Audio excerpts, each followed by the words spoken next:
jangan sampai dianggap itu hanya hanya sebuah jualan pada saat masa-masa politik saja, masa-masa kampanye saja, tetapi tidak betul-betul sebuah perjuangan yang akan mereka perjuangkan sampai kapanpun, sampai walaupun mereka harus berada di posisi pemerintah. Betapa mudahnya Partai Nasdem begitu menerima, apalagi kan selama ini mereka ataupun bagian dari pengusung Pak Anies dan Pak Muhaimin mengatakan bahwa dalam Pilpres kemarin ada kecurangan-kecurangan dan ada sesuatu yang tidak bisa diterima dalam hal demokrasi. Ternyata mereka dengan begitu mudah ketika KPU menyatakan mengumumkan hasil pileg dan hasil Pilpres, begitu mudahnya mereka bisa menerima. Pak Jokowi memiliki sebuah cara ya untuk menaklukkan Pak Surya Paloh, dan ini menjadi pertanyaan bagi Pak Surya Paloh, apakah kenapa begitu mudahnya Pak Surya Paloh ditaklukkan oleh Pak Jokowi? Apakah ada sesuatu kelemahan Pak Surya Paloh yang dipegang atau diketahui oleh Pak Jokowi? Tribuners, Tribun on Focus kembali menjumpai Anda bersama saya Maria Nanda. Tribuners, Presiden terpilih Prabowo Subianto telah bertemu dengan Ketua Umum dari Partai Nasdem yakni Surya Paloh di Nasdem Tower. Pertemuan ini dilakukan hanya selang beberapa waktu setelah KPU mengumumkan perolehan suara dari Prabowo Gibran tertinggi dalam kontestasi Pilpres 2024. Lalu apa sedianya maksud dari pertemuan tersebut? Apakah Surya Paloh akan tergoda bergabung ke koalisi pemerintahan yang akan datang? Hari ini saya akan membahasnya bersama dengan Direktur Rumah Politika Indonesia, ada Bang Fernando Emas. Kita sapa terlebih dahulu di sana Bang Fernando melalui panggilan Zoom. Hai Bang Fernando, gimana Ya, kabarnya? selamat sore, Mbak Selamat Maria. sore. Baik, Mbak Maria, Baik, baik ya. baik. Terima kasih Bang Fernando sudah menyempatkan waktunya untuk bergabung bersama kami hari ini di Tribun on Focus. Bang Fernando, sebelumnya sebagai pengantar Bang, kami mau Ya, minta bagaimana Bang Fernando kemudian melihat antara pertemuan Prabowo dan Surya Paloh yang sudah berlangsung beberapa hari yang lalu, Bang. ya.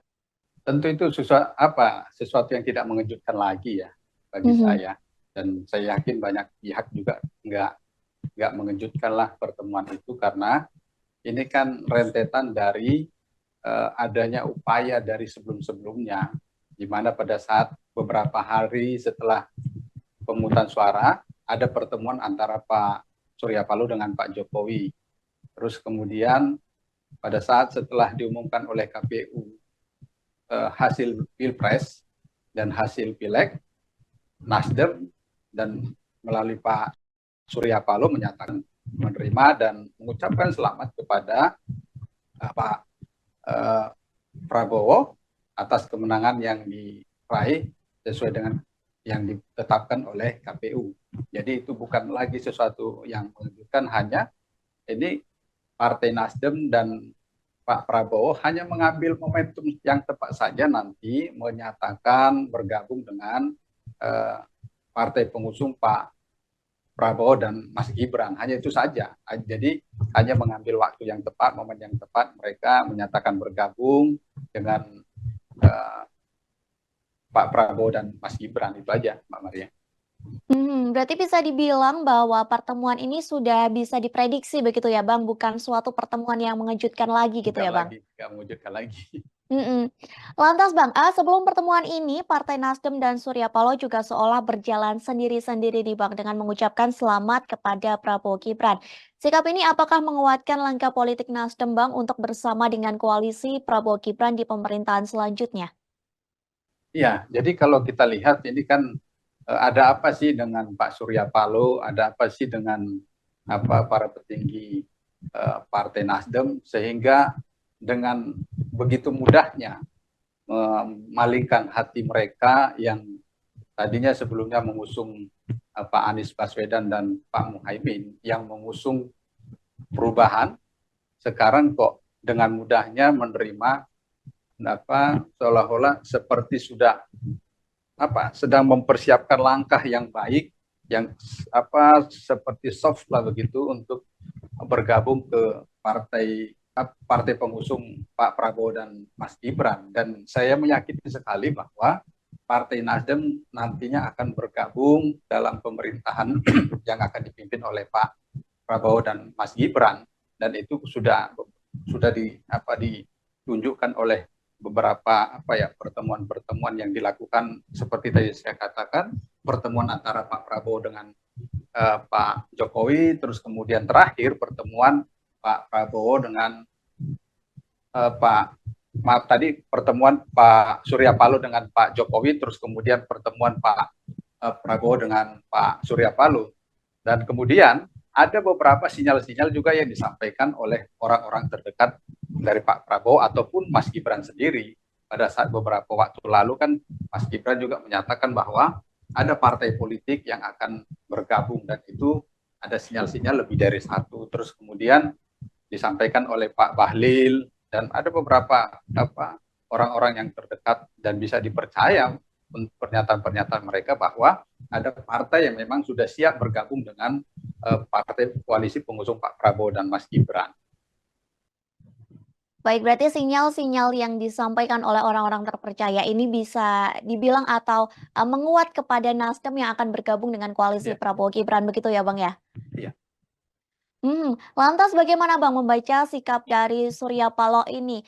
Jika dirasa-rasa sangat mudah sekali untuk ditaklukkan setelah dulu sempat bertemu dengan Presiden Joko Widodo.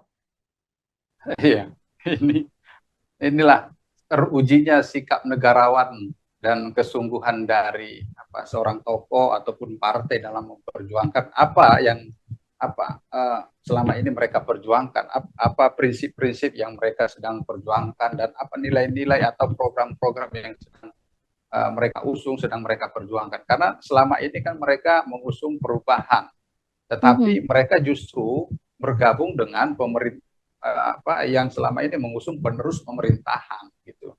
Karena tidak bisa kita pungkiri bahwa Pak Prabowo dan Mas Gibran ini mengusung sebagai penerus pemerintahan Pak Jokowi, dan kira-kira ketika dengan mudahnya nanti partai-partai pengusung Pak Anies dan Pak Muhaimin bergabung dengan partai pemerintahan yang akan dipimpin oleh Pak Prabowo dan Mas Gibran, ini kan sebuah pertanyaan bagi masyarakat, bagi banyak kalangan, kenapa dengan begitu mudahnya partai-partai, baik itu nanti misalnya bukan seandainya nanti tidak hanya Partai Nasdem, bisa saja nanti PKB dan juga PKS juga turut ikut bergabung dalam pemerintahnya Pak Prabowo. Ini kan menjadi sesuatu pertanyaan, kesungguhan dari perjuangan partai pengusung Pak Anies dan Pak Muhaimin ketika mereka mengusung nilai-nilai perubahan yang mereka sampaikan ketika pada masa-masa kampanye kemarin.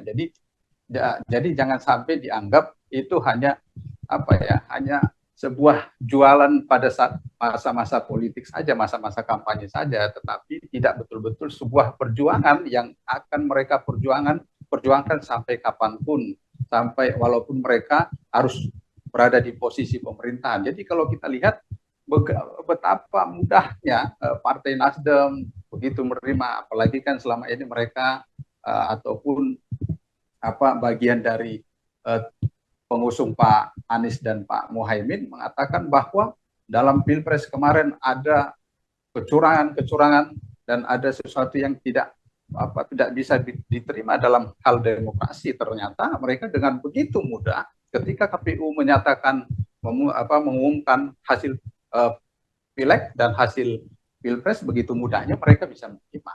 Dan ini kan menjadi sesuatu pertanyaan bagi masyarakat terhadap nilai-nilai yang diperjuangkan ataupun sesuatu yang diperjuangkan oleh Partai Nasdem, PKS ataupun PKB. Baik Bang, lalu Bang, dalam pernyataan sikapnya Surya Paloh juga tidak menyinggung soal hak angket. Hal ini sangat berbeda dengan kubu Amin Bang yang mengingat hak angket hingga melayangkan gugatan ke Mahkamah Konstitusi atau MK. Apa dari arti dari semua ini menurut Bang Fernando sendiri? Akankah Nasdem memilih tak lagi bersama dengan koalisi Anies Caimin nantinya atau seperti apa Bang Fernando? Ya, jadi saya itu sebenarnya sejak ketemu sama Pak Jokowi, saya sudah yakin sekali ini sudah ditaklukkan oleh Pak Jokowi. Pak Surya Paloh ini, karena saya yakin Pak Jokowi memiliki sebuah cara ya untuk menaklukkan Pak Surya Paloh, dan ini menjadi pertanyaan bagi Pak Surya Paloh, apakah kenapa begitu mudahnya Pak Surya Paloh ditaklukkan oleh Pak Jokowi? Apakah ada sesuatu kelemahan Pak Surya Paloh yang dipegang atau diketahui oleh Pak Jokowi sehingga dengan begitu mudahnya Pak Surya Paloh mau takluk terhadap apa yang diinginkan oleh Pak Jokowi. Sementara kalau kita lihat bagaimana ketika masa pemerintahan Pak Jokowi beberapa belakangan ini, dua kader partai Nasdem dicopot dari kabinetnya Pak Jokowi dan tidak diganti oleh kader partai Nasdem, malah diganti oleh kader ataupun dari kalangan proporsional, dan itu mengurangi jatah partai Nasdem yang tadinya dari 3 kursi menjadi 1 kursi. Ini kan sebenarnya membuat sesuatu yang harusnya prinsip-prinsip yang tadinya diusung pada saat masa-masa kampanye Pilpres itu seharusnya semakin kuat ketika adanya, ya kalau bisa tanda petik, dizolimi pada saat kemarin ketika kader mereka dicopot dan tidak diganti dari kader Nasdem sendiri untuk menggantikan dua partai yang dicopot karena ada kasus yang menimpa mereka. Berarti bisa dibilang Jokowi menjadi peran penting dari sikap perubahan seorang Surya Paloh untuk kemungkinan nantinya akan bergabung dengan koalisi Prabowo Gibran. Ya, saya melihat masih peran penting Pak Jokowi terhadap perubahan sikap Partai Nasdem ini, sehingga seperti tadi yang Mbak Maria sampaikan bahwa Nasdem sudah tidak lagi, ataupun Pak Surya Paloh tidak lagi menyinggung masalah hak angket, dan ini saya yakin Nasdem tidak akan mendukung hak angket ke depan, dan ini menjadi perhitungan dari partai-partai yang selama ini menggulirkan hak angket. Sudah diperhitungkan bahwa Nasdem tidak lagi menjadi bagian dari pengusung hak angket ke depannya. Jadi sudah akan diperhitungkan bahwa Nasdem sudah bagian dari penguat pengusung dari Pak Prabowo dan Mas Gibran. Jadi sangat-sangat kecil lah kemungkinan Partai Nasdem ataupun kader-kader Partai Nasdem yang ada di DPR akan mengusung hak angket, kecuali kader-kader yang memang sudah membangkang ataupun sudah tidak terpilih lagi di Senayan. Itu mungkin saja mereka bisa menentukan pilihan yang berbeda dengan sikap partai, dan itu jumlahnya tidak terlalu banyak, dan itu menjadi perhitungan nanti oleh PDIP ataupun siapa yang masih tetap bersama-sama PDIP menggulirkan hak angket. Dan ini yang akan mereka kalkulasikan untuk peluang nantinya goalnya hak angket ini di DPR. Lantas jika nantinya memang betul Nasdem ini bergabung ke koalisi di pemerintahan selanjutnya, apakah juga akan menguntungkan bagi Prabowo Gibran sendiri? Menurut Bang Fernando, bagaimana akan hal tersebut? Tentu kalau untuk penguatan di parlemen ya menguntungkan, karena sudah mencapai 50% plus 1, dan akan sangat mungkin juga mereka ketika melakukan langkah-langkah politik terhadap misalnya untuk merubah Undang-Undang MD3 di DPR. Sehingga kalau sekarang berdasarkan Undang-Undang MD3 sekarang kan dan hasil pemilu legislatif, PDIP lah yang berpeluang menjadi ketua DPR. Sehingga kalau misalnya nanti begitu Nasdem sudah bergabung dengan koalisi pendukung Pak Prabowo dan Mas Gibran, sehingga ketika mereka akan merubah Undang-Undang MD3 ini kan sudah berpeluang besar. Karena jumlah mereka sudah melebihi 50% di parlemen. Jadi kalaupun mereka ingin menguasai menjadi pimpinan parlemen seperti itu, itu kan pernah terjadi pada saat masa Pak SBY ketika saat itu partai pemenang pemilu tidak otomatis menjadi ketua DPR pada saat itu. Jadi bisa sangat-sangat mungkin nanti ada langkah-langkah politik lain yang diambil oleh para partai-partai pengusung Pak Prabowo dan Mas Gibran ataupun partai koalisi tambahan lainnya yang ini merupakan keunggulan nanti dan merupakan manfaat ketika Partai Nasdem memang betul-betul nanti bergabung di partai yang mengusung pemerintahan Pak Prabowo dan Mas Gibran. Lalu Bang Fernando, apabila benar nantinya Nasdem ini bergabung dengan Koalisi Indonesia Maju, lantas bagaimana Bang terkait nasib Anies dan Caimin hingga Koalisi Perubahan sendiri yang nantinya kemungkinan besar akan ditinggalkan oleh Nasdem? Ya tentu secara politik kekuatan ini sudah lemah. Apalagi misalnya nanti kalau benar, karena kan kalau kita dengar informasinya misalnya ada sebuah upaya juga untuk mengajak PKB menjadi bagian dari partai pendukung pemerintahan yang akan datang. Kalau itu sampai berhasil, maka ya sudah sangat lemah secara politik. Karena apa?